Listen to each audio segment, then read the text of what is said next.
Red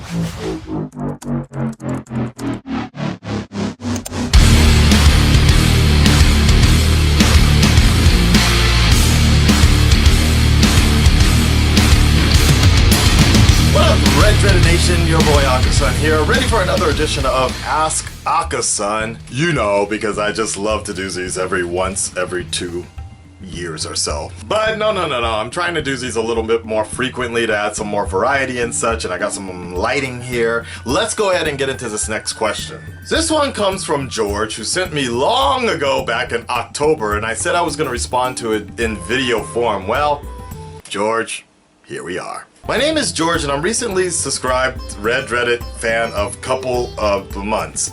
I've always been fascinated and enamored with the Japan culture and the country itself that I made it a life's goal to live there for a period of my life. I have done research in order to see what type of job opportunities are available, and the only promising one was becoming an ESL certified teacher to teach English in their country. Trust me, you're not alone. That's everybody's starting point. I wanted to see if you could give me advice or a rundown of your personal experience of being an English teacher in order to help me better prepare myself. I have thought long and hard about this, and also going to be purchasing a language system in order to learn the Japanese language more fluently, as I know a handful of basic words. I watched your video where you finally got your YouTube play button and how you expressed following your dreams and inspirations. I was deeply moved. I want to follow my dreams, and I'm no slouch to learning and becoming a professional to educate whomever in the English language. I have questions regarding pay, cost of living, daily expenses, cultural differences I need to know, and much more. But I feel like you're the type of person who has a lot of advice and insight to give to help young adults like me get by in this world. Sincerely, a humble Red Dreaded fan, George.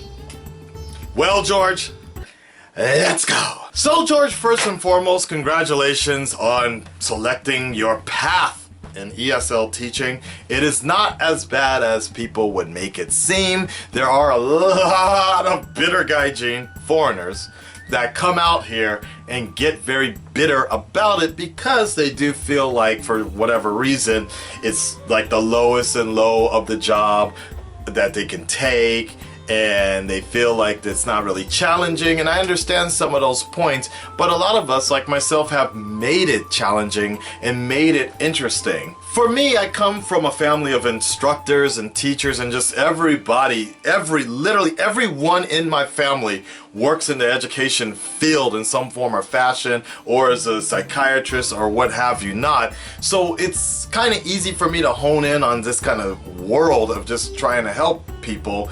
My mother used to be a preschool teacher, so I really can connect with helping kids. So personally for me, I personally prefer teaching children because you can teach a lot more kids. That's more heads per class. I feel it's a little bit easier, but it does make you extremely tired. Unfortunately, I have to personally give up that life in order to pursue this part-time YouTube world, part-time entertainment industry stuff outside, and do sponsorships and things like that. It wasn't really possible to do to work with kids full-time on a full-time scale. I got some mad offers, and it would have been really nice to be head teacher Akasan or whatever, but I just felt like I would be tied down to doing that my entire life, my entire J life, and I wouldn't be able to do YouTube as much as I want to, or do anything else that I want to, connecting with, celebrities and what have you not. Got me on that?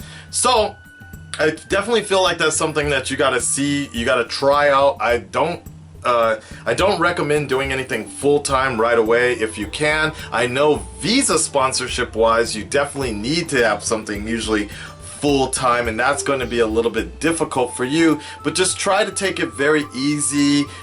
Try not to let it get to you. Sometimes you get treated like shit from upper management or so, but I had to kind of discover what worked for me, and I had to kind of hone in and rearrange my personality just a little bit to work well. Something called aisatsu, which is like Japanese for greeting, and you find yourself becoming I wouldn't say more Japanese, but just adapting to the culture. And I think that's one of the biggest problems that a lot of people have when they come out here. They try to hold on so much to their own home country terms, and I think it ends up becoming a very frustrating battle that they just go back and forth like, no, well, in America we do it like this. But bro, you're not in America anymore. You're gonna have to bend and compromise in certain areas while still just keeping what the original person is inside of you. That was one of the biggest problems. My biggest worries, I remember talking to one of my director friends right before I was leaving, because before I came to Japan, the one thing I always noticed about foreigners that I would meet back in LA is how fucking weird they were. They were just the strangest type of people I've ever met in my life. Like, and I was just like, is this what Japan does to you? Does it change you in some sort of fashion? Like, but then gradually I started realizing that they were always kind of weird to begin with or so. I think that's one of the things. A lot of social outcasts in their own home country sometimes come to Japan thinking coming to Japan is going to change them, or it's like a clean slate. But no. You bring a lot of that to you. And you know, there's still issues that I deal with anger management and other things like I still am trying to work through while living here in Japan, and trying to recognize which one is an actual culture clash or which one is just me, right? So roughly in terms of pay, if you do get like a very contractual type of job, like a big chain or something like that, it's not the greatest pay, but if you know how to live at the bare minimum, like just live in something like this, you'll be all right. My life is a little different now. Like the way I get paid is quite different, and the average price, it's hard to really quote it and such, but you can make. And that's the other thing that kind of annoys me sometimes when people think that English teaching sucks, because maybe it sucks for you, but the money can be fairly well. But you know, I have made anywhere between, when I first started out, a lot of the jobs I was doing was not the greatest amount of money. It was like $12 an hour. At the time, it was still bad back then. At the time, it was still bad back then, but it wasn't the worst, but it's still bad compared to everyone else. If you do private teaching, it's anywhere from like around $30, 3,000 yen, $30 to $40 an hour, but private teaching is kind of here and there, especially if you're not well connected. I know people that have been here for over 10 years, and it's really, unless you're hustling on a day-to-day basis and you have strong connections, you're not going to get the full amount of lessons that you need to be able to survive like that. And students come and go. My current job, the one I'm working, I'm full-time, but students will come and go. So I'm there, but I'm on standby sometimes. I'm just sitting there and I'll just bring my laptop. It's great for me because it gives me time to do editing and follow other leads. And if I want to take a few weeks off, I can. It's cool. But if you're looking for financial security, it's not really the greatest thing. But this is the kind of life that I wanted for myself. Contractual wise, it's a little difficult. Don't expect to go back home for Christmas. Don't expect to go, you can jump out for summer, but you only got like a week or so. It's very difficult. The best thing I can recommend is you just find out about the job beforehand, find out before you apply. Sometimes when you first get in, it's horrible. Like it's something Vince McMahon once said to Triple H a long time ago after the whole click situation, and there was nobody to punish other than Triple H because everybody else was super duper stars, and he's like, you know what, you're just gonna have to eat shit for a while and like it. And that's sometimes the work ethic that I have used for the last couple of years myself, because I am that damn good. But anyways, apartments, living by yourself. I mean, if you can, get a roommate.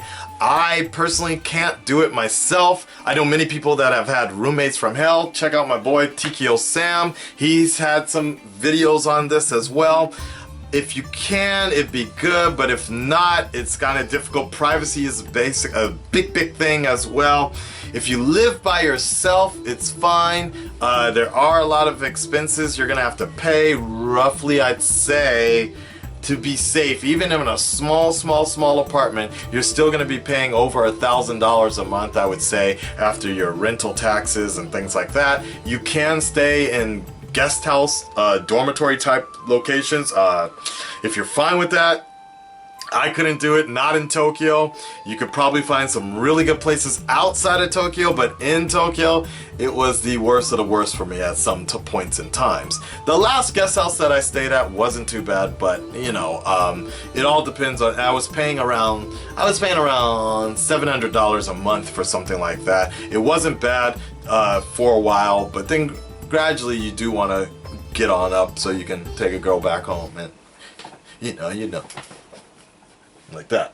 Daily expenses is a little difficult because it's really up to you. I spend a lot personally on a lot of electronics, a lot of apps, a lot of things to better my show and such. If I wasn't doing that, I'd have a lot more money and such to go around, but I don't. So, you know, I'm broke all the time. Be careful, be careful. The one thing I will say is just be careful in buying stuff, because the biggest problem you can do is you find so many things that you like, and people sometimes give you stuff all the time, and you just find your apartment just full of stuff.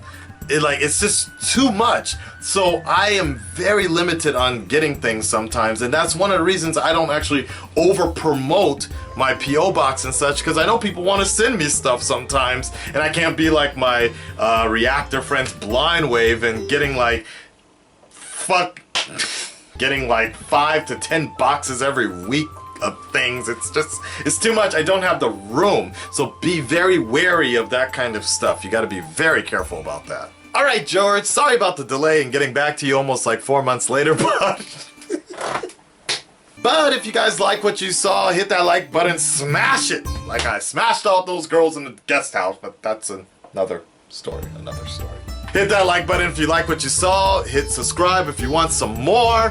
Thank you for the questions, George. This is Ask Akasan, and I'll be back. If you have a question, leave one below. The best one I'll pick for the next segment. Peace. Kill me, that's what